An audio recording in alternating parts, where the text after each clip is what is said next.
Oh, I know I'm in the habit of getting on here late. I should have fixed at least my hair. I did wash it during lunchtime, though. I did take a shower during lunchtime. And I'm always doing something during my lunchtime, so sometimes I get on here a little bit later because I need a breath. I got all my stuff done and then I needed a breath.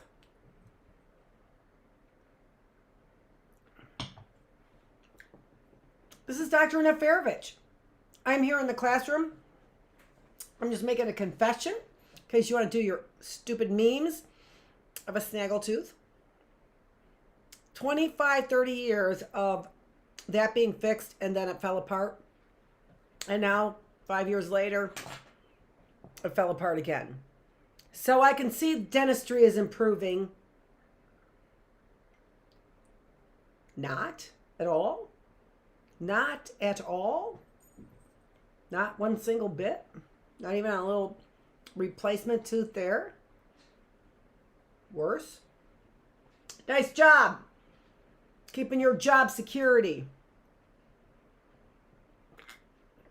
A little frustrating for the rest of us, though.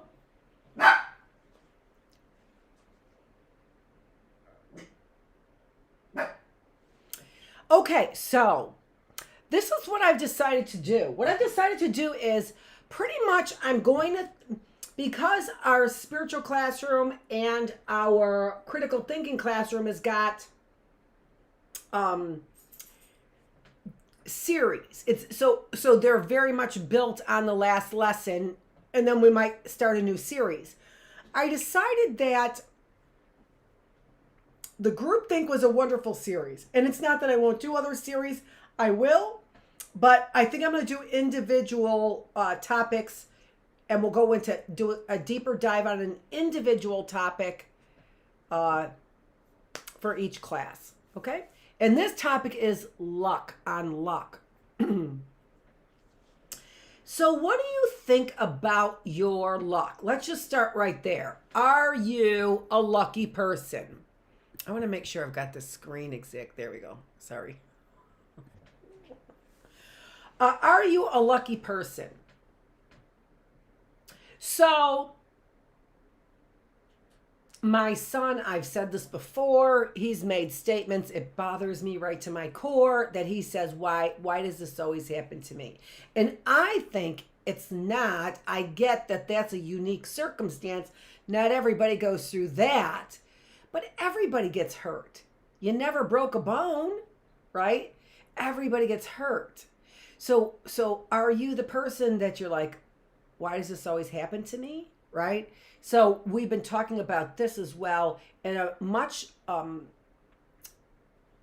a different level, much more complex. Optimism. Are you an optimist? Are you a pessimist? Are you a glass half full kind of person? Are you a glass half empty kind of a person? And then really the essence of it is, what is it based on? Your glass half full, your glass half empty. You have a good life, you don't have a great life. What's it based on? Luck? Is it based on luck?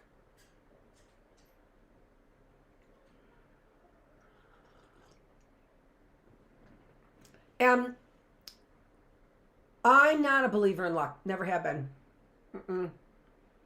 Nope. Although, I guess I don't believe in my own luck, is what I guess I'm saying. I don't believe in my own luck. I do believe I make my own luck. I do. I don't believe in that there is some whatever luck. What is it? What is luck? What is it that would make somebody, what would you have? What exactly would you have if you had luck? That's a good question. What would you have if you had luck?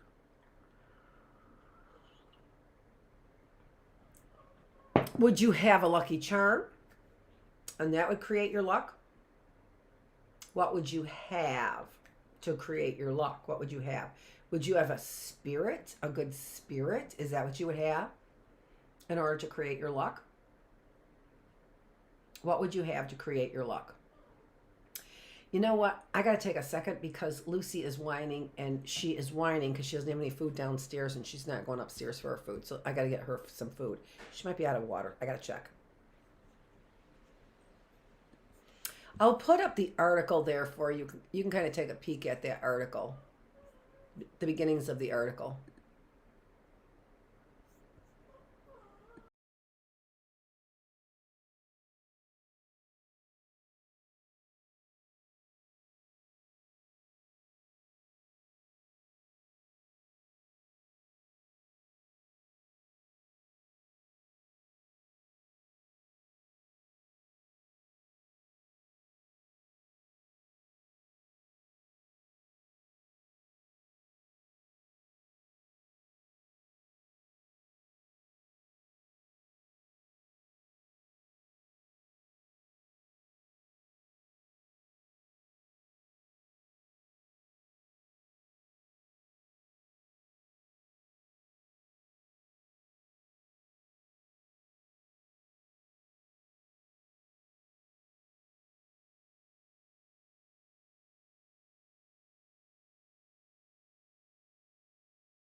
So Lucy's whining, and she was whining because I don't know why. She was looking outside and whining. And so I looked outside and like a plant had fallen over. So I was like, oh, well, that's cool. Lucy whined and the plant fell over. So I picked up the plant and it was dry. And so other plants were dry. So I just watered the plants out there. So why am I telling you that? Well, is that luck? Was that luck that Lucy was whining? And then I got to that plant and watered my dry plants. Was that luck? Is that luck? I don't think so. I don't think that's luck, right? That's not luck. But I've always called these kinds of things blessings, is what I've called them. I've called them blessings. And in fact, I tried to get away from using the word luck for anybody, right? I don't think that anybody has luck. I think we all have blessings. We all have blessings. And I happen to like to look at luck that way. Because to me, the beginning of luck is, the idea of luck is that luck is indiscriminate, right? Indiscriminate. Right? It does not discriminate between people. You might have it some days. It's the flip of a coin. That's what luck is, right? Luck just simply is just. Did I put up that? No, I didn't. It's okay. I don't need it. Yeah, I do. I am going to put it up there. It is just by chance, right? So anybody can have luck, and you can have it at any time. Or anyone could have bad luck, and you can have it at any time, right? It does not discriminate. It can come anytime, any place, anywhere, to anyone. That's what the roll of the dice is all about, right? You either are rolling sevens or you're not rolling sevens, right? Whatever, however you want to put it. So the thing about luck is that it does not discriminate. And so, do you believe that there is something out there that sometimes is good to you and sometimes is bad to you? And what is it? Is it a spirit? Is it your spirit? Do you believe if you put it out there, that when you put it out there, that things will work out for you? Is that what you believe? I gotta,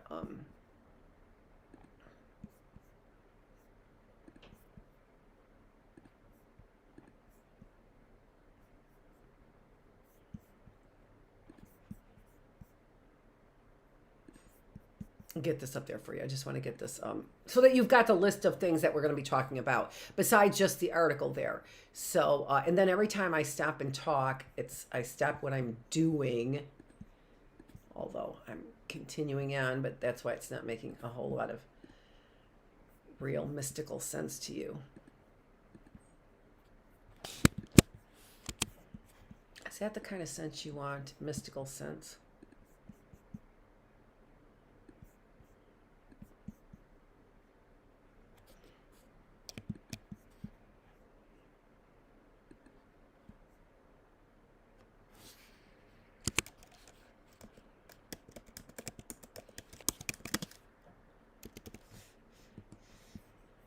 Okay.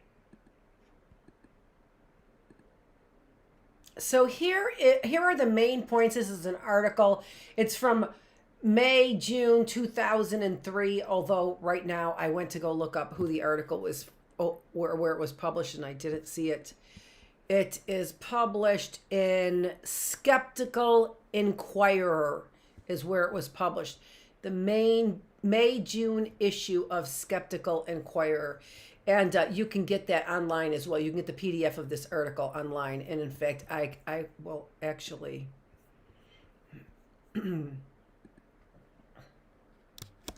put that in there too, so that you have that there down at the bottom as well.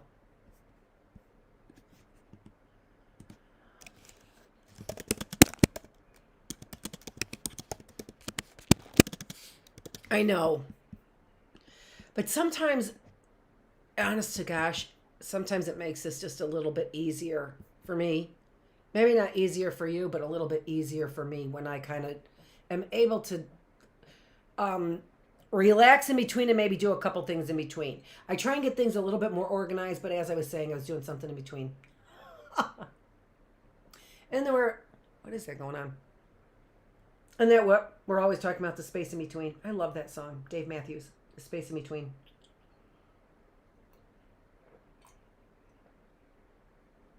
Let's keep moving. Yep, it is a Christmas mug.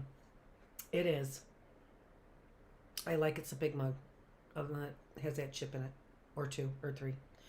The luck factor. And, you know, with all of these things that have been going on with me, you could probably, if you watch my mystery series, you could really delve into, did she change her perspective on luck? Does she still feel like she is blessed? And absolutely, absolutely, I still feel like it's not luck, and that I'm not only just a little blessed, that I'm very blessed. I have got a lot of arrows pointing my way, a lot of real arrows with some serious people who are behind those arrows. And I'm still here. And again, you could say it's luck, but it's not. But it's not. You know, there are presses on people one way or the other. And we turn to those pressures, right? One way or the other. We give in to those pressures one way or the other. And we have those opportunities, I believe, and that's the philosophical nature of this topic right now. And I believe that we have those opportunities almost every moment of every day, right?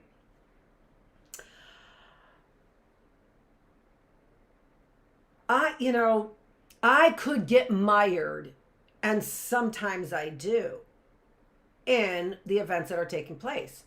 And then what? Ruminate about them and wonder, where is my luck, right?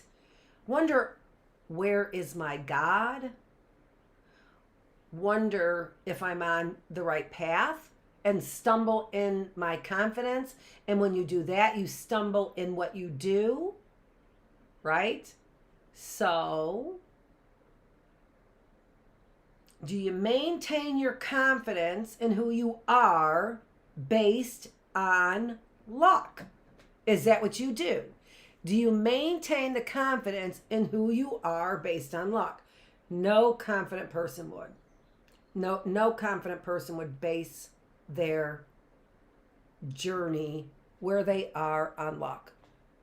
No confident, no competent person would base their journey and where they are on luck.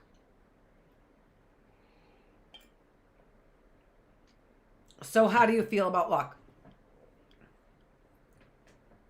Does it guide your journey? It's really interesting because in a critical classroom, we were talking about people who had more faith. In the African American community, psychologically speaking, as a measure, really here in this country in particular, really have a level of faith that's above most white Christians, right? So statistically speaking, they significantly are more likely to believe and have faith and stand by their faith.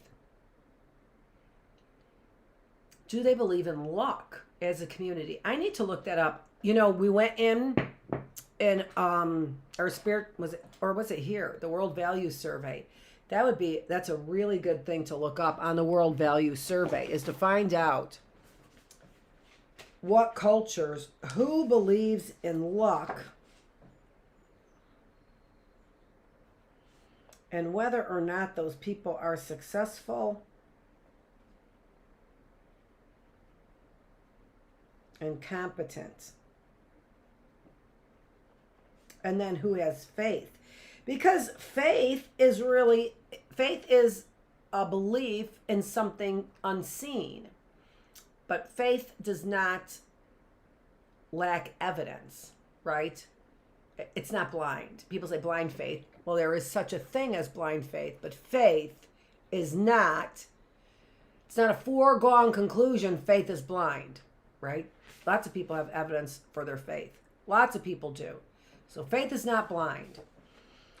So I think about, like, if we were to study the African American community, they have a higher level of faith. Do they believe in luck as well? Do they have a higher level of belief in luck? I believe that they would. I believe that they do. Are they blessed? Do you believe in luck? Do you have faith? And do you think it's more luck than blessings? What do you believe in? Put your comments down below, as you guys always do. I see us floating with thousands of comments and millions of viewers. Thanks so much for your support and your time away from putting those memes together.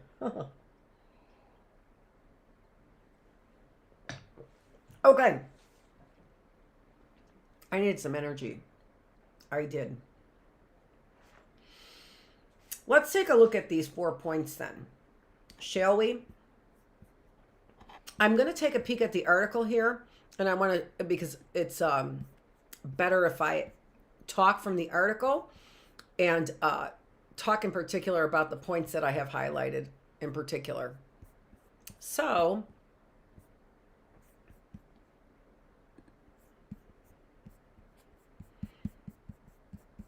the very first thing is that 53, so, not the very first thing, I'll tell you. Richard Wiseman did a study on, basically on luck. And so what he did was, he took a look at 400 men and women who volunteered to participate in this study on luck. So he recruited people by asking them, if they wanted to participate in a study because they believed that they were lucky. So asking people who considered themselves exceptionally lucky or unlucky to participate. And the researcher got 400 people to participate.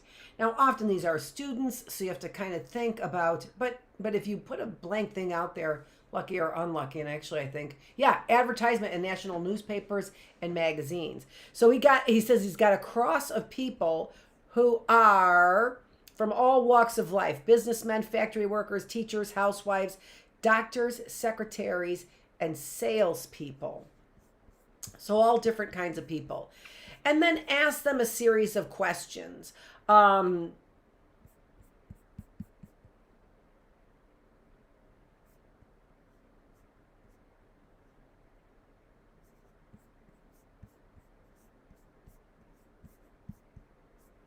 You know what, I didn't end up going back to my quotes. I'm sorry.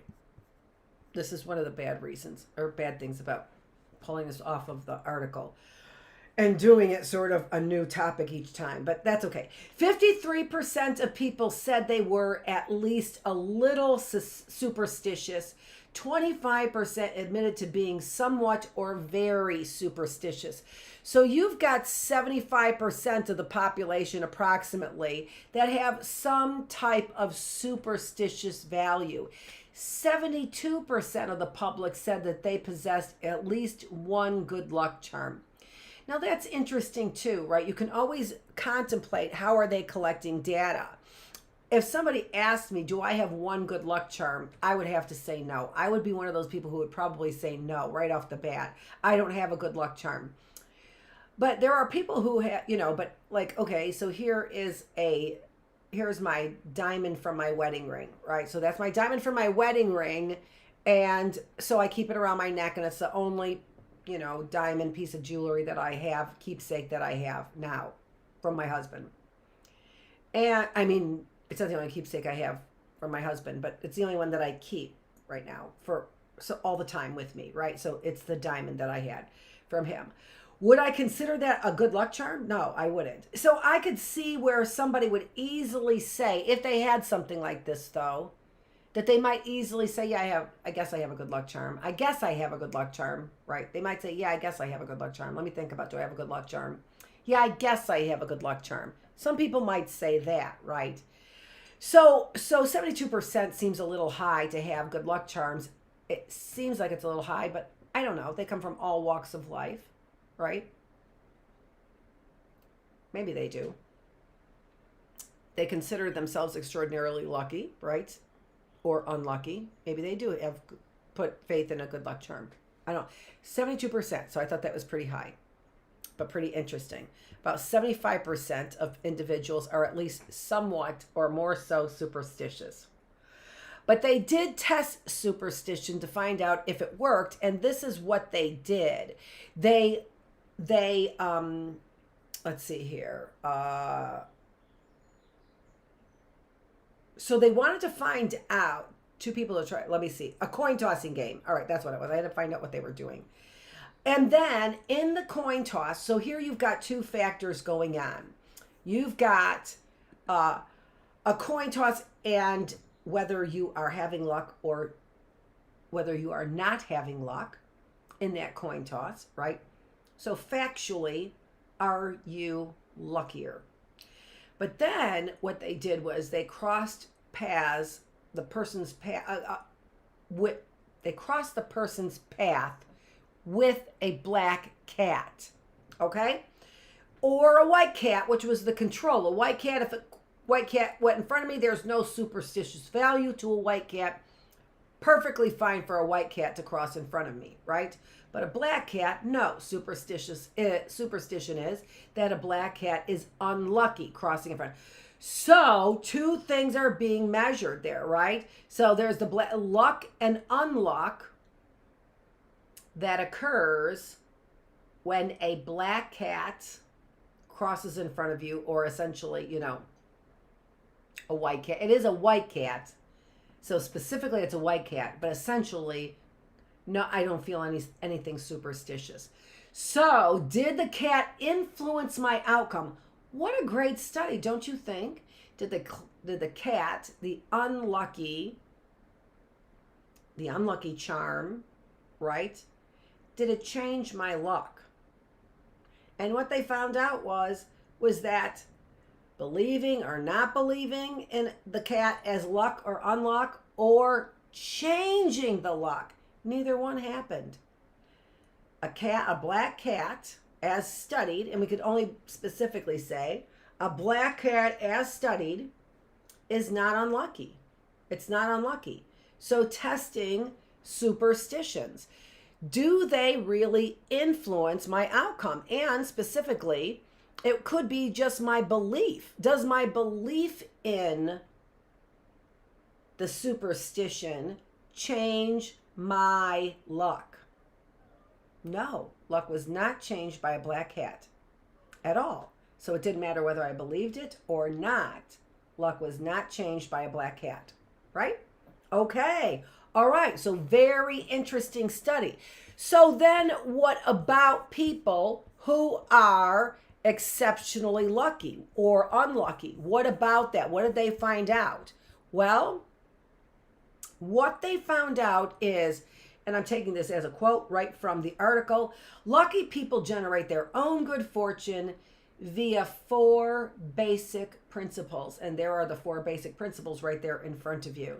They are skilled, I'll make that bigger.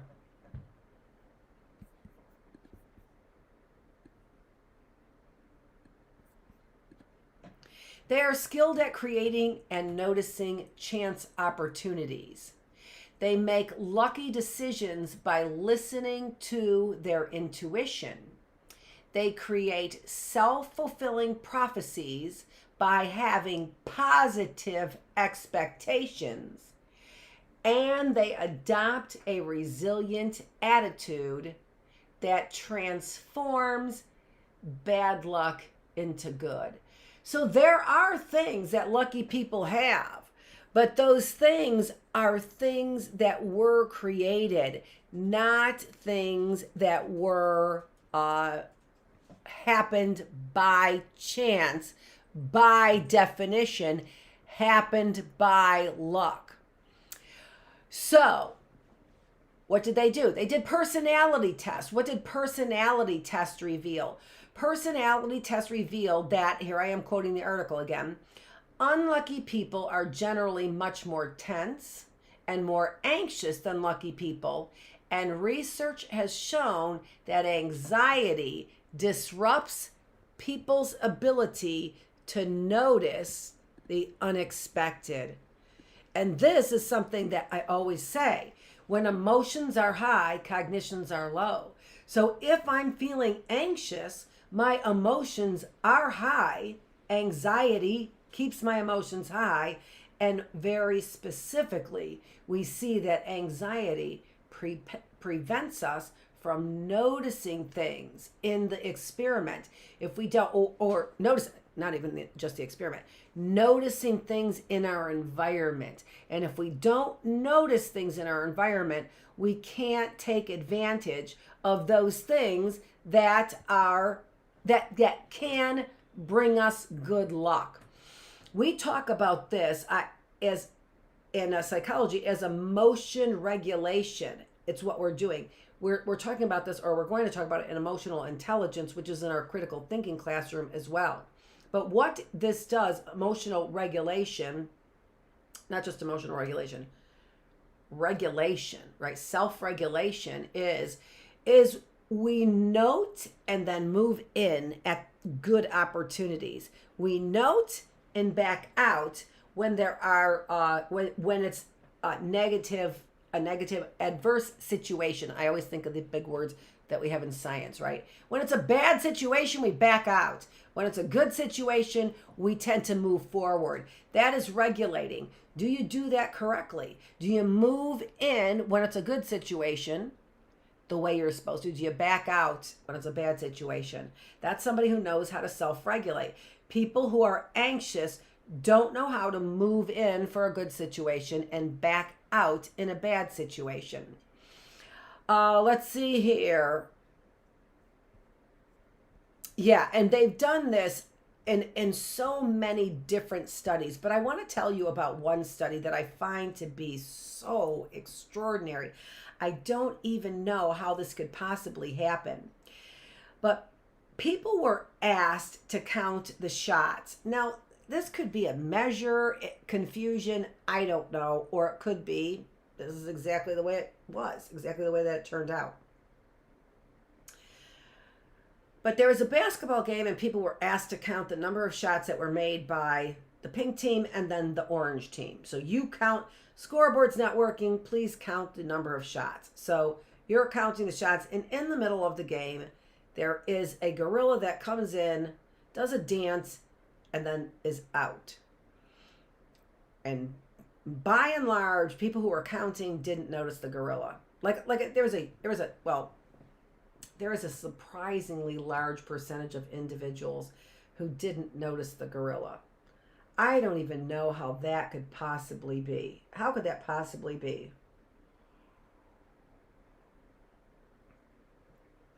But if I can't notice a gorilla in the middle of a basketball, hold on.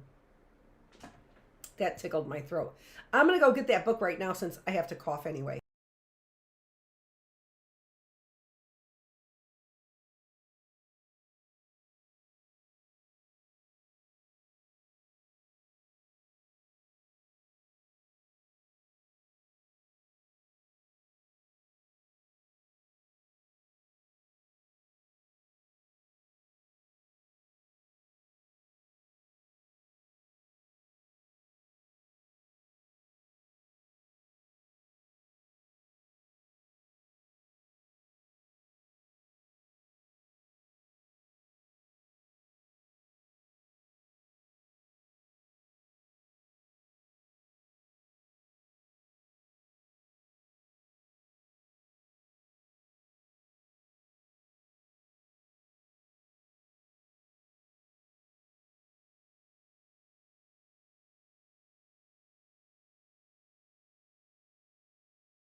We're way past our time, but I did find it here in my cognitive psychology book.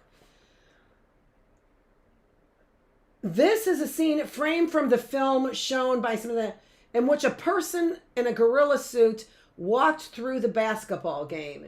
Now, how this is actually where there's an elevator here going on. But, what I wanted to say was,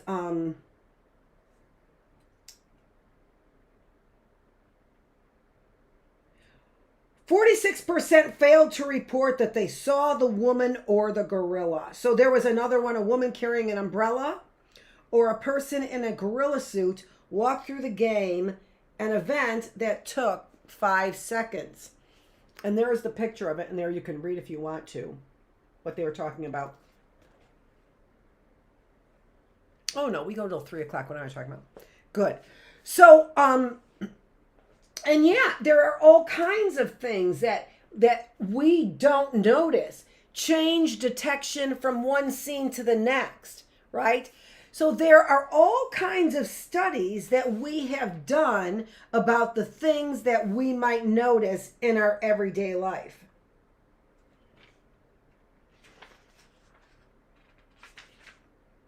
Yeah, 2 pictures. Do you notice a change between, and so that literally was this bottom picture right here, literally was. So do you notice a change? And you could do that too. So there's that picture. Do you notice a change between that picture and this picture here and this one here? Do you notice? These are videos, and there were inconsistencies in a video, right? So this was a video, and now what they're doing here is they're showing you the scenes where there were inconsistencies. So your job is you come into the lab, and then do you notice these inconsistencies, right? So here in this picture here are 4 pictures between the 2 characters that are speaking that are demonstrating inconsistencies. Have you ever noticed that? Have you ever noticed inconsistencies in movies, right? So you've got, it's 1832 and you've got 50 stars on a flag. Were you ever that person? So it was kind of like the National Enquirer used to have bloopers or something where people would send in when they noticed that there were these inconsistencies. Are you a person that notices those inconsistencies? And then how likely do you suppose that you would be to notice inconsistencies when you are anxious? Unlucky people are certainly more anxious. What do you think that you might be unlucky about, right? You might be unlucky in love. And then what? And then what do you do? And then what it's saying you do is you misread the signals. You don't see signals for attraction. You see signals, or you miss the signals that show that person was attracted to you.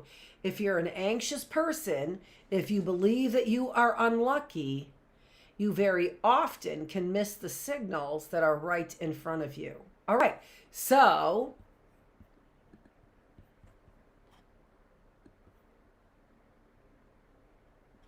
looking at number 1, lucky people generate their own good fortune, number 1, because they notice chance opportunities.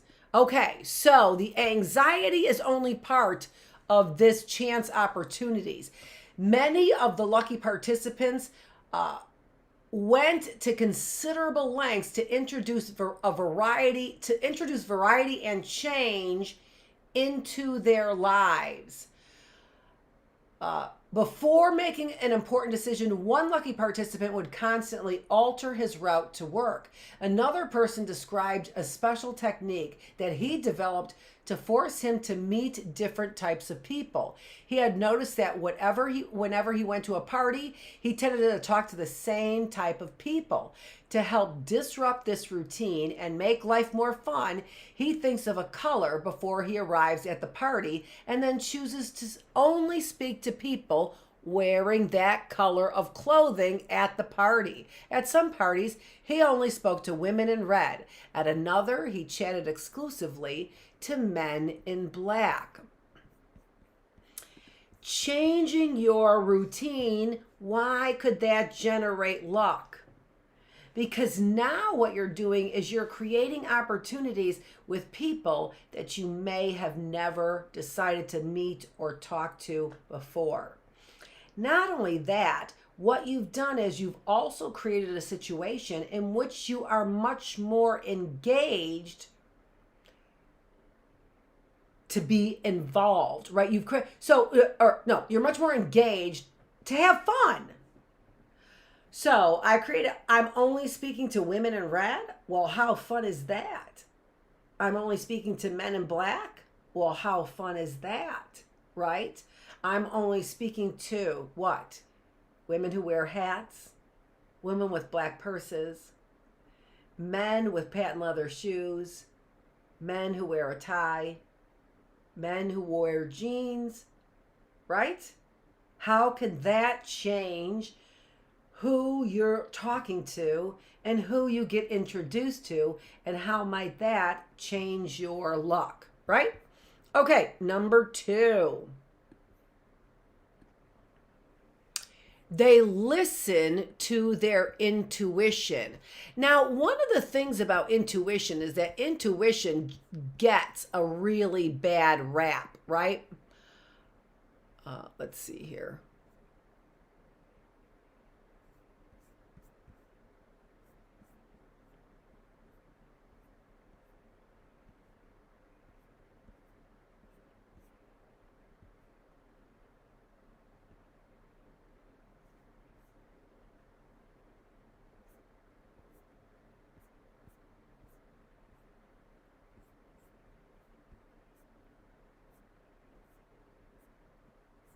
I wanted to see.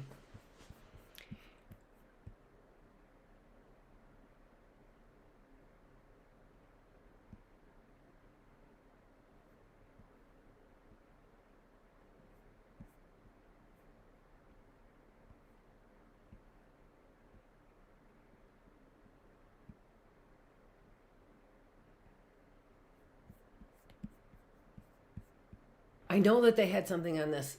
Yeah, but it's not.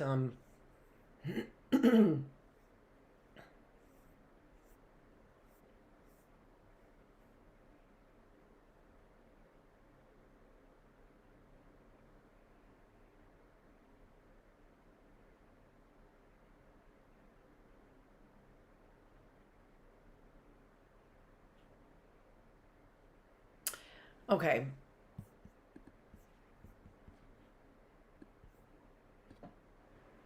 I thought that they had a specific example there on intuition, and they don't really have a specific example, but I did find this example, and this really has a lot to do with your perception again.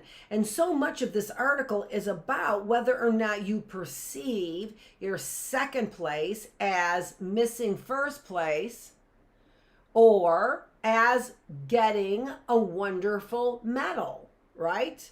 Second place, silver medal. Do you perceive it as missing first place, right? That really has more to do with how you perceive situations.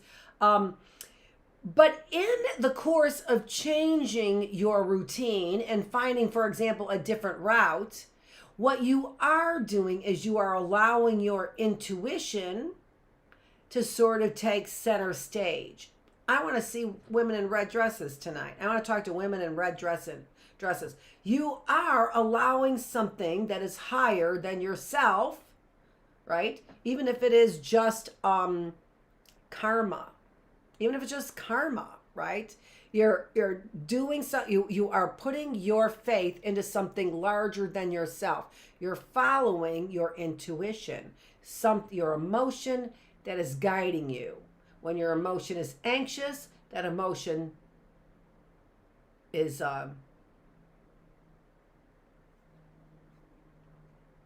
I'm thinking of a word that I don't want to say. It's just a bad choice of words, but I can't get it out of my mind. It just stops you, right? It prevents you from doing the things you need to do. Much better explanation. Okay. They asked, in part of this study, they asked people all kinds of questions about what they perceived to be lucky and unlucky. They gave them a situation where you got shot in the arm. So their robbers enter a bank, fires a shot, and the bullet hits your arm. Would this be lucky or unlucky? Unlucky people said it was enormously unlucky. Lucky people tended to say it was lucky because it could have been much worse. So, turning their perspective around regarding luck, right? They also create these self-fulfilling prophecies. When they do put themselves in situations where they are able to meet new people, and they believe that those situations are going to get them to meet new people or create different luck, well, then how couldn't you meet new people? And how couldn't you eventually then find somebody who might be able to help you with your family or with your business or with your finance or with your car? Of course, you would be able to find somebody eventually that would do that. That's the self-fulfilling prophecy. I know that if I change my routine, that will change my luck. And that's intuition. If I change my luck, I'll meet new people. Or if I change my routine, I'll meet new people. And in meeting new people, I change my luck. That's a self-fulfilling prophecy. And then finally, these individuals have a resilient attitude so that when they experience downfalls, when they experience times in their lives where they could be perceived as unlucky, they don't perceive it as unlucky. They perceive it as chance opportunities. They perceive it as luck in disguise, right? It's perceived as luck in disguise. So that, no, I got shot, yes. But, thank goodness it wasn't a child. Thank goodness it wasn't worse.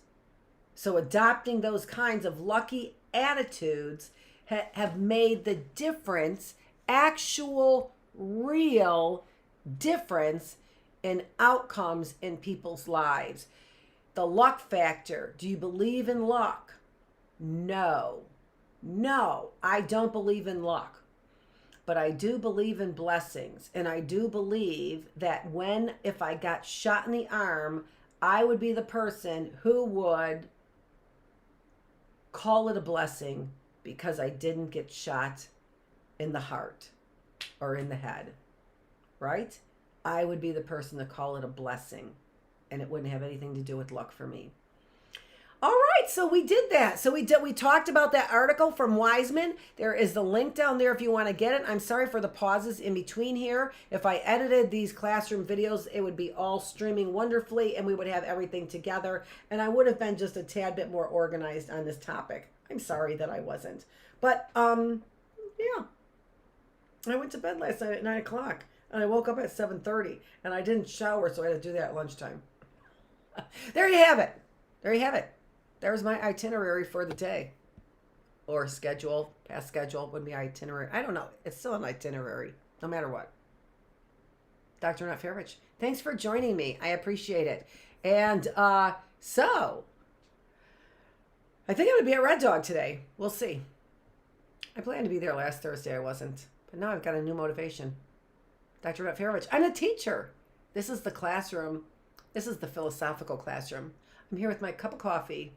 If I was a pipe smoker, I'd be I'd be smoking my pipe in my leather chair. And we would have a philosophical discussion. We'll see what we're going to do on Tuesday. Thanks for joining me.